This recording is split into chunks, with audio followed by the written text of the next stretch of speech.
feel the modern media has a big focus on personalities. Totally. And I'm a little concerned the more we focus on that, the more they're going to use that as a distraction.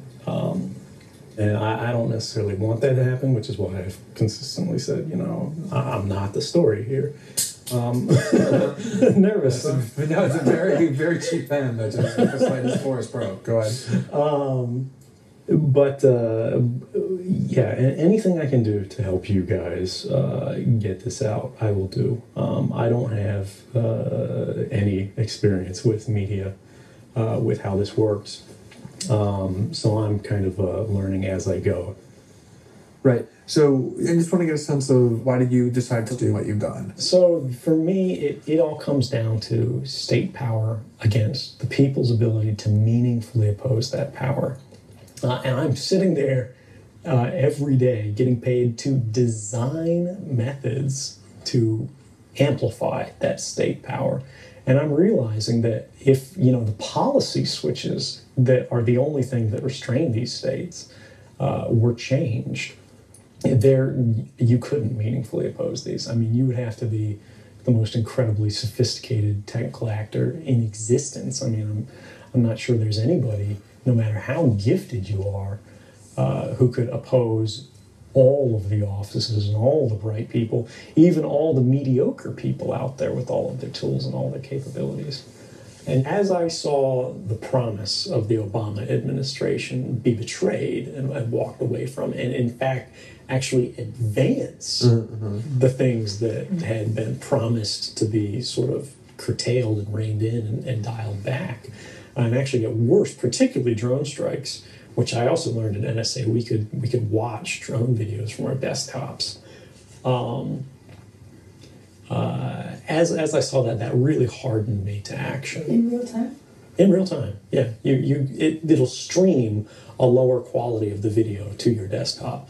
Typically, you'd be watching surveillance drones as opposed to actually murder drones where they're going out there to bomb somebody. But you'll have a drone that's just following somebody's house for hours and hours, and you won't know who it is because you don't have the context for that. But it's just a page where it's lists and lists of drone feeds in all these different countries under all these different code names, and you can just click on which one you want to see. Right. But so if your self-interest is to live in a world in which there's maximum privacy, doing something that could put you into prison in which your privacy is completely destroyed is sort of the antithesis of that. How did you reach the point where that was a worthwhile calculation for you?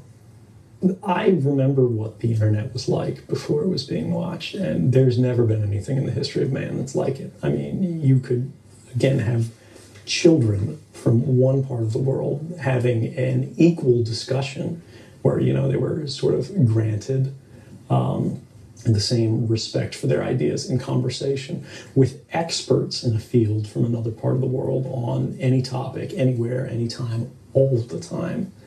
And it was free and unrestrained. And we've seen the chilling of that and the cooling of that and the changing of that model towards something in which people self-police their own views. And they literally make jokes about ending up on the list if they donate to a political cause or if they say something in a discussion. And it's become an expectation that we're being watched. Many people I've talked to have mentioned that they're careful about what they type into search engines because they know that it's being recorded, and that limits the boundaries of their intellectual exploration. And I am more willing to risk imprisonment or any other negative outcome personally than I am willing to risk the curtailment of my intellectual freedom and that of those around me whom I care for equally as I do for myself. And again, that's not to say that I'm self-sacrificing, because it gives me, I feel good in my human experience to know that I can contribute to the good of others.